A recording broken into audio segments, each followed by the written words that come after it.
Montana Territory, 1876. The wind howled over the high plains as Felicity Barnes gripped the edge of her threadbare shawl, standing alone at the edge of the churchyard. She was 18 and buried her last bloodkin that morning. The grave was small, the coffin even smaller.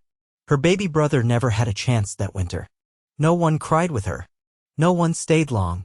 By noon, the townsfolk of Dry Creek had returned to their lives. Some whispered. Some laughed. That orphan girl's cursed, one woman muttered to her friend by the mercantile.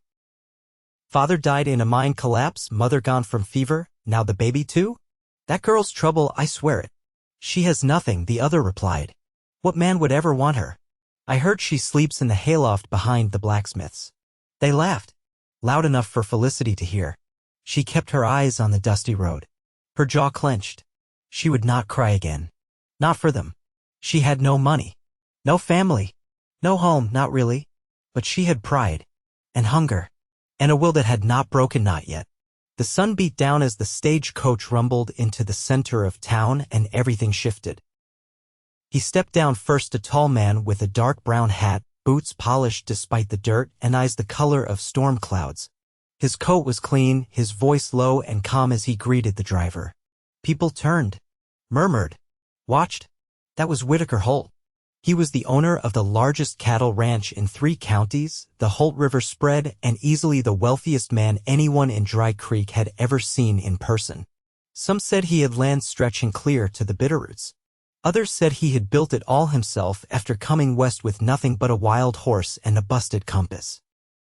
No one knew for sure, but they all agreed on one thing: he was unmarried. Felicity stood frozen as he looked up from the stage steps. Their eyes met across the square.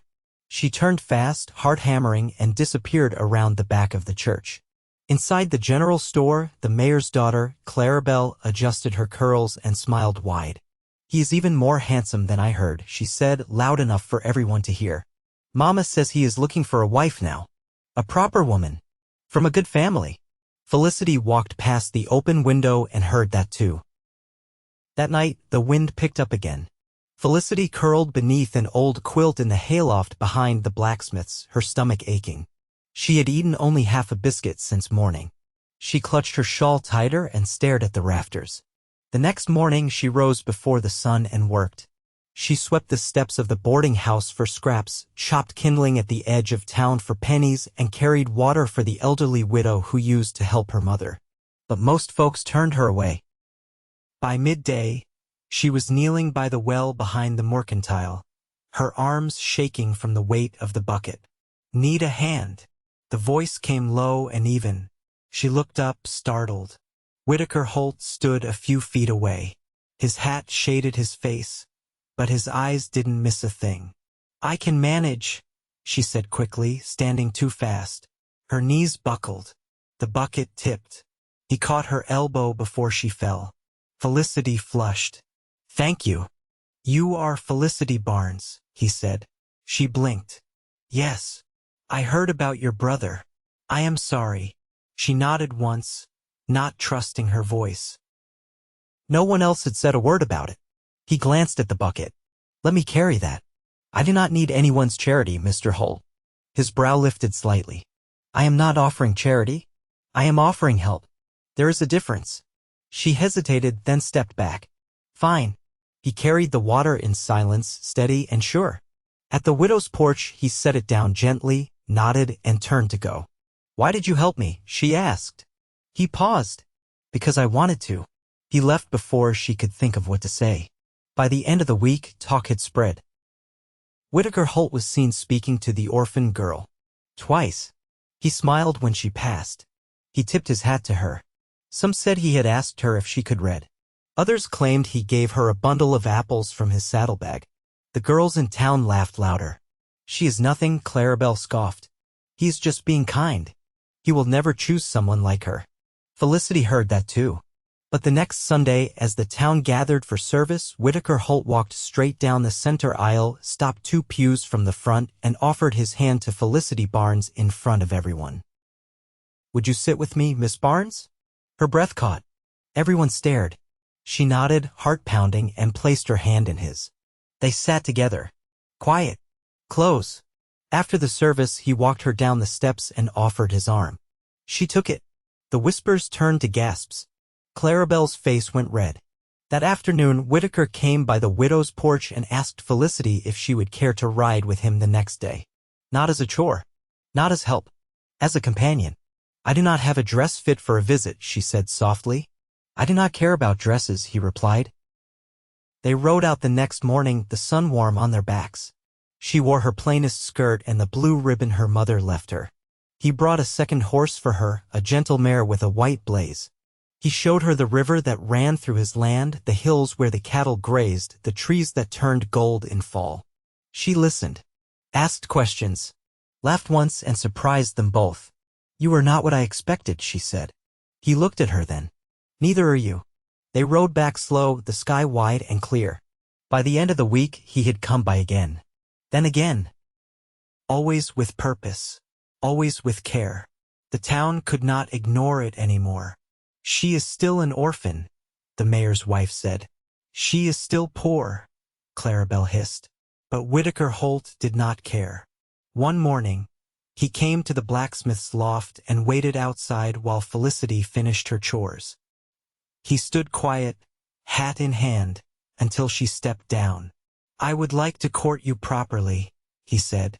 Not because I pity you, not because I feel sorry, but because since the moment I saw you standing alone by that grave, I have not stopped thinking about you.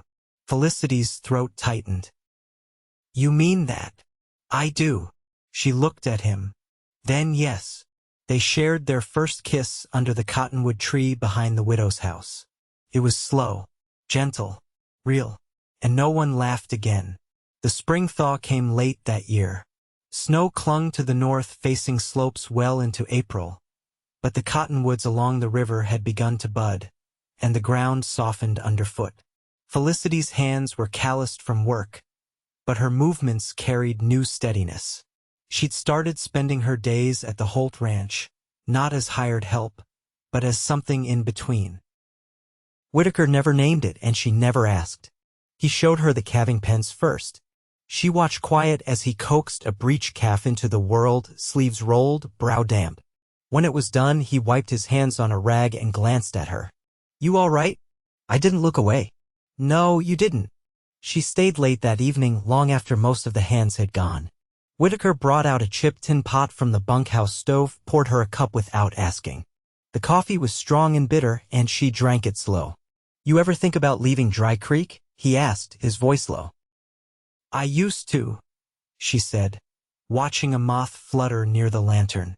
When I was younger, thought I'd walk west forever, maybe find the sea and live beside it. Why didn't you? I had my brother to care for, and we had my mother's grave. He nodded once. I never knew my mother. Felicity looked at him. What happened to her? Left. Back east when I was a boy. Took my sister with her. My father stayed. He wasn't kind. She didn't ask more. He didn't offer more. Instead, she said, Do you miss them? He stared into the darkness beyond the fence. Not in the way most folks mean that. The next morning, he brought her a pair of gloves. They were worn but sturdy and far better than the frayed ones she owned. They were my sister's, he said, before she left. They'll fit you. She pressed her lips together, unsure what to say. She took them with care. Thank you. Over the weeks that followed, she learned the rhythm of the ranch. She helped tally feed orders, measured fence lines with a length of twine, and once stood in the doorway of the smokehouse for near half an hour while Whitaker explained the curing process in patient tones. He never spoke down to her. He never looked past her. In town, the talk hadn't stopped. Clarabelle had taken to walking arm in arm with a traveling preacher's nephew, but her eyes still followed Felicity from porch to porch. One afternoon in the dressmaker's, when Felicity came in to mend a torn hem on her only Sunday skirt, the room fell silent. You'll want a finer pattern than that one, the tailor said coolly, if you're to be seen at the Holt Ranch. I didn't ask for pattern advice, Felicity replied, folding the skirt over her arm. No one spoke again until she left. Later that week, Whitaker found her by the barn, brushing down the mare he'd let her ride since that first Sunday. "You're quiet today," he said, rubbing at a knot in his shoulder. "I heard someone say I'm a burden to you." He leaned against the stall post. "And are you?" She looked at him, eyes steady. "No." "Then what does it matter what they say?" She hesitated. "It shouldn't. But it does." "Yes." He pushed off the post and stepped closer. "Let me be plain. I've had women wear silk and ride side saddle and still never speak plain truth. You do." "I'd rather that every time." She didn't move. "Even if I don't know what to do with all of this?" He reached up slowly, brushed a loose strand of hair from her cheek. "Then we'll learn it together." That night, as the sky darkened and the lanterns flickered in the bunkhouse windows, he led her to the edge of the south pasture. They stood near the fence with the stars above them and the land stretching wide. "I've been thinking about building a house," he said, voice quiet. "There's already a house," she murmured. "A new one. Not for me alone." She drew in a slow breath, heart-thudding. "You mean I do. I want to marry you, Felicity. Not someday. Now." She didn't answer at first. Her throat was thick with something she couldn't name, and her fingers curled around the hem of her sleeve. "I don't have dowry or land or... I don't care about those things. I care about you." She nodded once, then again, as tears welled and slipped free without shame. "Yes," she whispered. He pulled her into his arms, slow and sure. The wind passed over them, and somewhere out in the pasture, a night bird called. The world felt wide and still, and for the first time in her life, Felicity Barnes didn't feel like she was standing on the edge of it. She was right where she belonged. The wedding was held beneath the cottonwoods at the edge of the Holt River spread, where pale green leaves fluttered in the breeze and the river moved slow and clear. It was May, and the air held a faint sweetness from wild plum blossoms. There were no carriages or polished pews, just wooden benches, a white cloth on a rail fence, and the sound of wind moving through grass. Whitaker wore his cleanest shirt and a dark vest that had belonged to his father. Felicity stood beside him in a dress the widow had helped her piece together over weeks, soft cream calico with a row of mother-of-pearl buttons down the back. She didn't wear lace. She didn't carry flowers. But her hair was braided and pinned with care, and her eyes never left his. The pastor spoke plain and without flourish. When it came time for vows, Whitaker's voice didn't waver. "I want to build a life with you," he said, quiet but steady. "Not because you need one, but because I want to share mine." Felicity looked up at him, fingers wrapped in his. "I've stood alone long enough," she said. "I want to stand beside you, not behind. Always." The pastor gave a small nod. "Then by the authority given to me, I declare you husband and wife." Whitaker kissed her with quiet reverence. No one clapped. The wind stirred the leaves overhead. Afterward, they ate beef stew from tin bowls and cornbread baked that morning by the ranch cook. The hands came in from the fields, dusted off their boots, and brought out a fiddle and harmonica. No one wore gloves or jewels. No one made speeches. Clarabelle didn't attend. Felicity and Whitaker moved into a small house he had started building over the winter. It stood near a bend in the river with cedar beams and a porch that faced west. The walls weren't plastered yet and the roof still leaked near the stovepipe, but she swept it every morning and hung her few things with care. He crafted a table from pine and planed it smooth by hand. She sewed 2 pillowcases from muslin and stitched their initials in one corner. They shared meals without pretense: eggs, potatoes, the pickled beets she had learned to make from the widow. Nights passed with the sound of fire crackling and pages turning. He read aloud most often sections of old newspapers, maps, a weather almanac he found in the attic. She listened while mending shirts or stirring soap.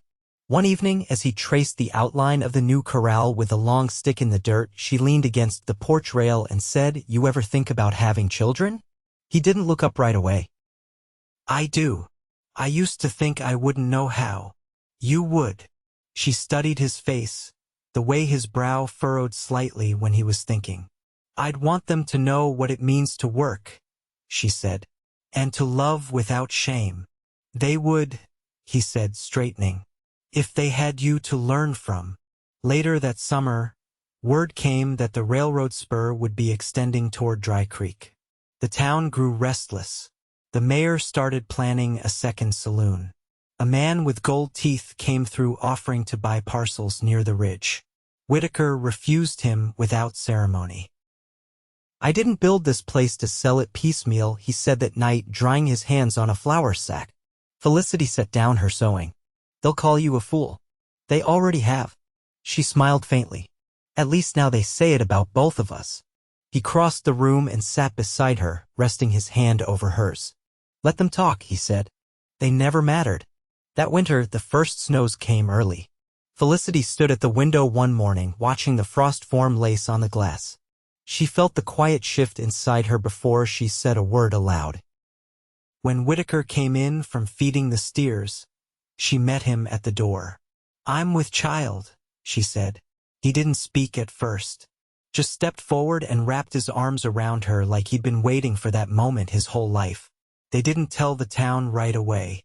There was no announcement, no midday visit to the mercantile. But Clarabelle heard, as did the woman who once whispered near the churchyard. And no one laughed this time. By spring, the patch of land behind the house had been turned under for vegetables. Whitaker built a cradle from alder branches. Felicity lined it with softwool scraps passed down from the widow. They worked side by side, ate side by side, slept side by side. And when the first cry came that summer, just before dawn, Whitaker held Felicity's hand through every breath and didn't let go until their daughter was in her arms. He whispered her name into the quiet, "Clara Rose." Felicity smiled through exhausted tears. "She has your eyes," she said. "But your strength," he answered. Outside, the sun rose over the river and the cottonwoods stirred gently in the breeze. The baby took to sleeping in the crook of Felicity's arm. One tiny hand curled beneath her chin. Clara Rose was a quiet child by temperament, but her gaze followed movement with uncanny focus, watching the flicker of a flame, the sway of passing clouds, the way Whitaker's fingers moved when he carved. She rarely fussed, though when she did, it was with a low, insistent cry that stirred something deep in Felicity's chest, the kind of ache she hadn't known before motherhood. Not grief this time, but fierce, tethering love. By late summer, the garden had taken root. Corn stalks stretched high, and the beans clung to twine in tight spirals. Felicity spent the mornings out back, a wide-brimmed bonnet shielding her face. Clara nestled against her chest in a wrap stitched together from 2 flour sacks and a strip of old linen. The land gave more than she expected: squash, cucumbers, and even a few turnips that had seeded wild among the rows. One afternoon, she was kneeling among the rows, dirt cool beneath her knees, when Whitaker approached with a letter in hand. "You've got a cousin in Missouri," he said, offering the envelope. She took it slowly, thumb tracing the edge. "I didn't think any family remained." He crouched beside her. "Neither did I." She broke the seal with careful fingers. The handwriting was tight and slanted, unfamiliar. As she read, her lips parted slightly. "Her name's Judith. Her mother was my aunt, my mother's sister. She says she heard about us through a merchant in Bozeman who passed through Dry Creek last spring. She's widowed, 2 sons. She's asking if there's work nearby." Whitaker leaned back on his heels. "There might be." Felicity folded the letter, her hand resting on her thigh. "I don't know her, not really, but I remember Mama mentioning her once. Said she married a blacksmith and moved east. You want to write her back?" "I think I do." Whitaker reached for her hand, his rough palm curling over hers. "We've made something out here," he said. "If she's willing to work for it, there's space enough." That night, Felicity sat at the kitchen table after Clara had fallen asleep against her shoulder. By lamplight, she wrote a reply in measured strokes, her script neat and deliberate. She didn't offer a promise, not yet, but she offered a place to land. In the weeks that followed, they prepared the old bunkhouse for visitors. Whitaker repaired the roof shingles and Felicity swept the floor clean of dust and mouse tracks. She stitched fresh curtains from an old petticoat cut just right to catch the morning light. When the letter came confirming Judith's arrival, Felicity laid out a basket of preserves on the wooden shelf by the bed. Judith came in the first snowfall of November, her boys bundled tight in wool and their boots stiff from overuse. She was taller than Felicity remembered, with shadows under her eyes and a voice that held the weight of long miles. "You look like your mother," she said when they met at the gate. Felicity blinked. "You knew her well?" "Well enough to cry when the letter came saying she'd passed." Whitaker came forward then, lifted the younger boy onto his hip without hesitation. "You're welcome here," he said simply. Judith nodded, her eyes glassy but dry. "I won't be a burden." "You won't be," Felicity said. That winter passed with the rhythm of joined lives. Judith took to mending tack and helping Felicity with the canning. Her eldest son, barely 9, learned to feed the chickens and bring in kindling without being asked. One evening, as snow drifted against the window panes, Judith spoke low by the fire. "You don't flinch when you speak to him," she said, eyes on Whitaker bent over the ledger. "I don't have to. I envy that." Felicity looked over. "Did your husband raise a hand?" Judith nodded once, as if it were a fact of weather. "You're safe now," Felicity said. "That won't happen here." Judith didn't answer right away. "Then, I believe you." By mid-February, the days began to stretch longer. Clara Rose was crawling by then, her small hands patting across the floorboards with determination. She babbled to herself in soft hums, pausing only when Whitaker scooped her up, always with a quiet, "There now, little one," murmured like prayer. One morning, as Felicity hung linens in the pale sunlight, Judith approached with a folded letter. "This came for you." Felicity scanned the page, her brow furrowing. "It's from the Dry Creek School Board. They're asking if I'd consider helping teach the younger children through spring." Judith tilted her head. "Will you?" Felicity looked toward the house, where Clara's laughter floated through the open door. "I think I might." That evening, she told Whitaker while they shelled peas by lamplight. "I never thought I'd be asked to teach anything," she said. "You've learned enough to teach plenty," he replied. She smiled without looking up. "You think I can manage it?" "The school and the homestead. I've never known you not to manage what you set your hands to." She reached across the table then, fingers finding his. "I never thought I'd have this." He didn't ask what she meant. He just held her hand the way he had since that first ride along the river, steady, certain, and without a single condition. Outside, the wind moved through the bare trees and the moon cast silver across the fields. Inside, their world was quiet and whole. By early spring, the thaw reached all the way to the river's edge and the soil turned fragrant underfoot. Felicity walked the path to the schoolhouse each morning with Clara bundled against her hip, Judith's eldest boy trotting ahead with a slate tucked under one arm. Whitaker had fashioned a wooden cradle that fit snug behind the teacher's desk, and Clara would nap there through the arithmetic lessons, lulled by chalk against slate and the rustle of pages turning. The children were mostly ranch hands, wide-eyed, sun-browned, and restless after winter. They struggled with letters but took to stories like dry ground to rain. Felicity read aloud each day from the handful of books left behind by the last teacher, her voice steady despite the warped pages and frayed covers. The pupils leaned forward when she spoke, eyes fixed as if the words could carry them somewhere better than where they'd come from. One afternoon, as she dismissed the children, a man waited near the gate. He wore a battered hat and carried a ledger under one arm. His boots were polished, but the shine didn't hide the city wear. "You're Mrs. Holt?" She nodded, drawing Clara closer out of instinct. "I represent the Northern Pacific. We're laying track past Dry Creek come summer. There's talk of placing a depot near the river bend. I know the land. We'd offer fair compensation." She looked past him to the hills, where Whitaker's cattle moved like shadows over gold. "This land's not for sale." The man adjusted his collar. "You might reconsider. Town will grow. Change is coming." "It already has," she said and turned away. At home, Whitaker listened as she recounted the visit. his jaw tight as he whittled a length of cedar. If they push, he said, we'll push back. They'll try to buy influence. Let them try. That night, as Clara drifted off in her cradle and the fire settled into embers, Felicity stitched a square of cloth with slow, even strokes. She wasn't making anything in particular, just keeping her hands busy while her thoughts wandered. They won't stop with offers, she said. Whitaker leaned back in the rocker, watching the firelight catch in her hair. We'll outlast them. Land's only valuable to those who understand it. They don't. She set the fabric aside. When I was young, I used to think peace meant stillness. Quiet. And now I think it means knowing what matters. And guarding it. He reached over and took her hand, his thumb brushing the inside of her wrist. You're what matters, he said. You and Clara. This home. The days grew longer.